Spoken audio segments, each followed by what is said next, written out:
پسرکی بود که میخواست خدا را ملاقات کند. او میدانست تا رسیدن به خدا باید راه دور و درازی را بپیماید.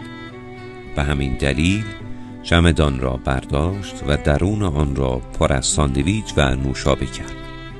بی آنکه به کسی چیزی بگوید سفر را شروع کرد.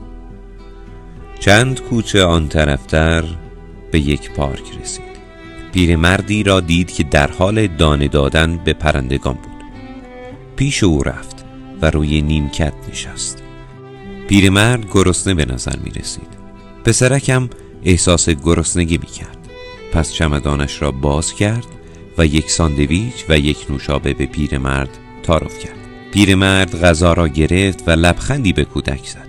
پسرک شاد شد و با هم شروع به غذا خوردن کردند. آنها تمام بعد ظهر را به پرندگان غذا دادند و شادی کردند، بی آنکه کلمه‌ای با هم حرف بزنند. وقتی هوا تاریک شد، پسرک فهمید که باید به خانه بازگردد.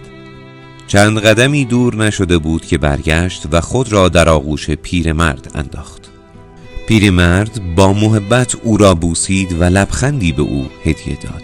وقتی پسرک به خانه برگشت، مادرش با نگرانی از او پرسید تا این وقت شب کجا بودی؟ پسرک در حالی که خیلی خوشحال به نظر می رسید جواب داد پیش خدا. پیرمرد هم به خانه اش رفت. همسر پیرش با تعجب پرسید چرا اینقدر خوشحالی؟ پیرمرد جواب داد امروز بهترین روز عمرم بود. من امروز در پارک با خدا غذا خوردم.